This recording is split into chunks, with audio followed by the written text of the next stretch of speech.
Hello everyone, and welcome back to Pokepaint, the series where I draw new Fakemon to inhabit my fan-made Pokemon region based on the US and British Virgin Islands, Trapor. Today, we're gonna tackle the other half of my new set of Mega Evolutions, minus the starter Megas. Those I'm gonna tackle in a future episode. I have 5 new designs to share with you all today. Some of them are existing Pokemon, some of which are commenter suggested, and others are entirely of my own design. There's really nothing else left to preface besides for the fact that I'll be starting with these Mega Evolved Pokemon and ending with the final of my Elite Four trainers and the last human character that I have to introduce in Trapor. So without further ado, let's get started. Adding onto a small set of Pokemon that already had Megas but that I made regional forms for, and therefore I wanted to make my own regional Mega versions of, we have Mega Troporian Aerodactyl. If you remember, the idea for Troporian Aerodactyl, and by extension the other ancient form Pokemon I made, was centered around the idea that a lot of the things that we know about real-life fossils are based on our best guesses about how the true animal actually looked, and therefore our common modern depictions may be wildly different from how these ancient creatures actually looked. Translating that into these Pokemon designs allowed me to replace the rock type that each of the fossil Pokemon share with a unique type, redesigning the Pokemon around its new elemental theme, under the guise that this was their true, original, unaltered form. For Aerodactyl, I created an electric and flying type form, very loosely was based on the Thunderbird, and although it was really cool, a lot of people pointed out that my Aerodactyl technically breaks canon, as the Mega form of original Aerodactyl is said to be as close to the true unaltered form as we've gotten so far. And although I, of course, won't change my original, as I feel it fits comfortably in with the scientists might be wrong theming, as the Pokédex only proposes this idea as a theory, but I still wanted to expand on that idea by bringing the Megas closer together in their designs than the original forms. Adding back the pointed stone imagery, I wanted to figure out a way to keep my electric typing prominent, so after some thinking I decided to take some visual inspiration from the electrified stones that are found in Chargestone Cave in the Pokemon Black and White games. Changing the colors to blue made this Mega really stand out against its pre-evolved form, which really was a relief, as sometimes Mega forms can change too little about the design, and I was nervous that I would end up doing that with this one. But thankfully, the color palette and the lengthening of the Thunderbolt-shaped wings really helped make this silhouette very unique. And yes, the Pikachu-shaped tail at the end of Mega Aerodactyl's tail was originally not on purpose, but I flipped it around once I saw the resemblance and thought that it would make a funny little joke for the shiny form, as the shiny would have a yellow palette. Mega Troporian Aerodactyl, the pterosaur Pokemon. It is a rare sight to find a trainer with a Mega Aerodactyl of this variety outside of Trapor. Some scientists believe that the common ancestor of both known types of Aerodactyl had a Mega Evolved form that most resembled this Pokemon, but this is contested by other scientists. This second Mega Evolution came from a commenter suggestion. Commenter Little_Piasano said that since I had a Poison-type Elite Four member, I could make a Mega Swallot for their ace, and that it could have a body made out of multiple mouths like some sort of body horror monster. Very little changed from my original paper sketch, except I got rid of the multiple eyes relatively quickly. The sort of head ridge / swirl was a later touch that I feel really brings the design together, and I can imagine the antenna floating around in its battle animation, and I just really like how it looks in my head. I also love how if you zoom in just right, some of the upper mouths line up with the eye just right to make false faces. I showed off one of these in my sneak peek community post earlier this week, sort of trying to purposefully mislead you guys into what this Pokemon was. I rearranged the black diamonds into a sludgy pattern on the bottom of the body, as I wanted to keep all of the original colors. This Mon actually ended up being one of my favorites that I've ever done. The derpy eyes definitely help make it as cute as it is, as opposed to how horrific it realistically probably should be. Mega Swalla, the poison mouth Pokemon. Mega Swalla are very difficult to control in battle due to their voracious appetites. Their stomach acid is some of the strongest in the world, able to dissolve heavy metals and gems as hard as diamond. I knew after I did Mega Swallot that I had to do at least 2 more to serve as the ace of our champion and an ace for our Ice-type Elite Four member, respectively. Waziri-Dillo was originally designed as the ace of our champion, and so of course it needed a Mega. At first it was difficult to come up with a convincing design idea, as the original already had so many powerful physical traits, and its bulk and the additional armor that adorned its limbs.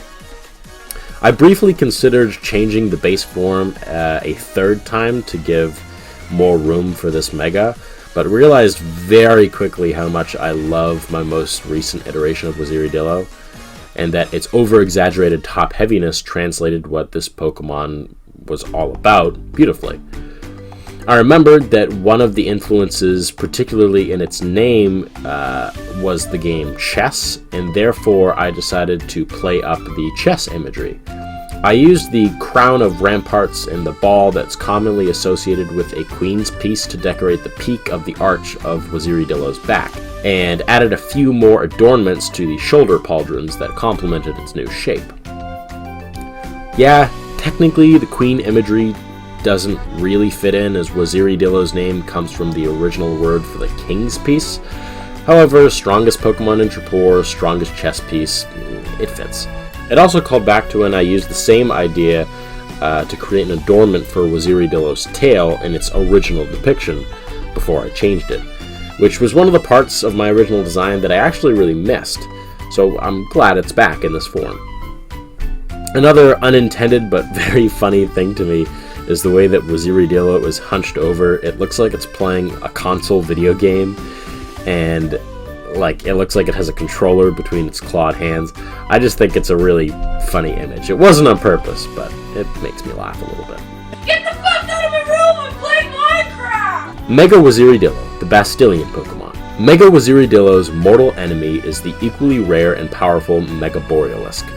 Thankfully, they live in completely different environments and rarely ever meet, as the battles between these 2 most powerful Pokemon in Trapor are said to have been able to destroy towns in the past.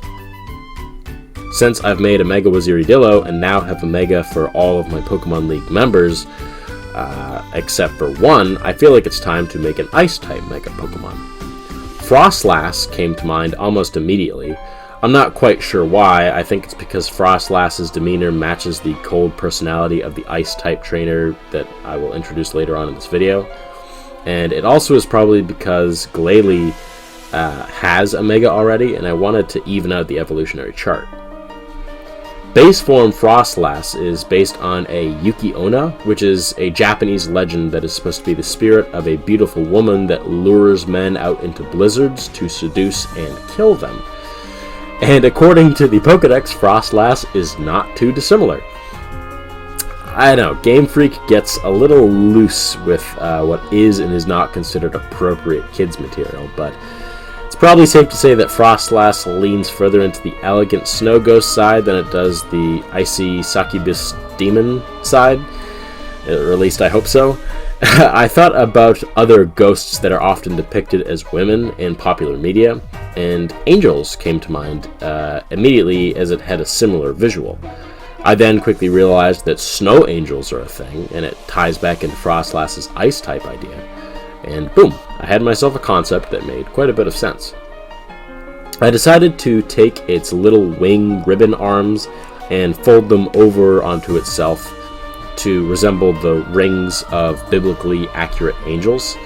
There's actually a lot of visual biblical references in this video. There's a few in Swallot's design, and in this one, and in the next Pokemon that I do. It wasn't on purpose, but it's a neat through line, I guess.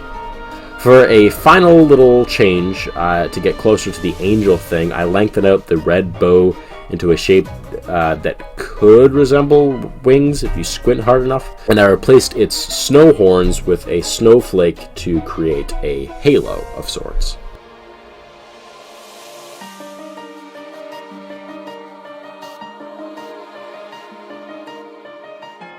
Mega Frostlast, the Snow Angel Pokemon. In snowy areas, it is a popular children's game to draw the loops of Mega Frostlast in the snow.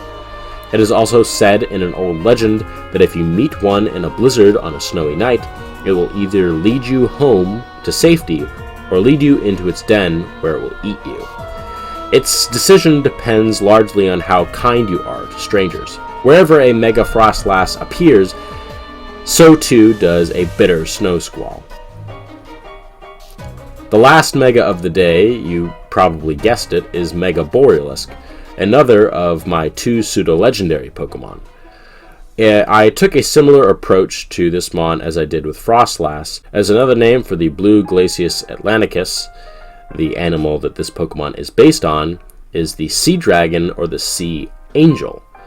Since its base form leaned more into the Sea Dragon side of things, I thought that leaning further into the Sea Angel side was a cool idea for the Mega form. I added a second set of wings, as again, to call back to the biblically accurate angel idea, as they're supposed to have a large number of wings, and depending on the species of Sea Angel that you find, they will have what appears to be multiple sets of wings, or I guess in this case, fins, flippers, whatever those are. Using a different pose, facial expression, and long ribbons that came out of its horns, I feel like I was able to play up the increased elegance that this Mega form would have. Mega Borealisk, the Glacial Pokemon. Legends of this beautiful creature used to exist in a far-off island region in the far north of the world. They were thought to be fierce dragons, but after the discovery of this amazing Mega Evolution, it was concluded by modern historians that this Pokemon is what these ancient people really saw. Both it and its mortal rival Mega Waziricillo fled from their home regions to Trapor, and now only exist here. So these are the last of my Mega Evolved Pokemon that I have for you here today. Minus, of course, the Mega Starters. Now, as I promised, we have our final Elite Four member and our last human character of the series. This last member of the Elite Four was actually the first one that I ever came up with. Back when I was drawing the champion, I had the idea for an Ice-type Elite Four member that would be this gaunt man with an icy cold stare, and that he'd almost look like a Dracula-esque character. Looking back, I think I was subconsciously influenced by the Star Wars character Count Dooku, as a young Count Dooku was one of the main characters in the Tales of the Jedi show that was coming out around the same time that I designed the champion. As a side note, I adore that show. I think it's some of the best animated Star Wars ever, but I'm getting sidetracked. I'm glad I was finally able to draw this character, as the idea that I had for him was burning a hole in the back of my head. My name for him is almost the best part, too, even though I, just came up with it. Callus has 2 parts. The most important part is that it has ice as part of its name, as that seems to be like a requirement for naming ice-type trainers in Pokemon. But not only that, the name also describes his personality. He's good to his Pokemon, but he comes across as callous and cold to others. On top of that, Callus is a real name.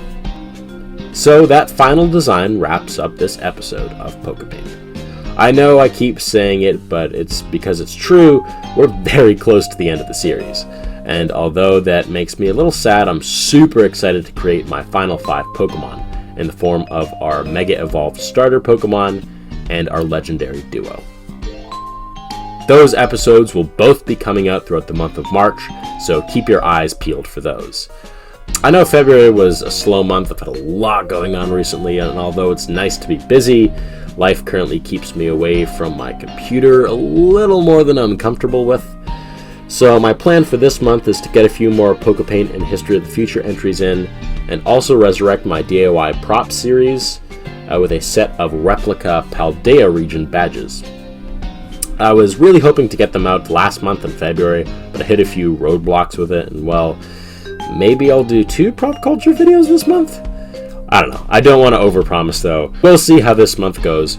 Hopefully we can get more done, and hopefully DIY props will be next week. In the meantime, tell me what your favorite mega was down in the comments below. And thank you all so much for watching. If you like this video and want to see more like it, then subscribe, and turn on the bell to get notified when I upload next.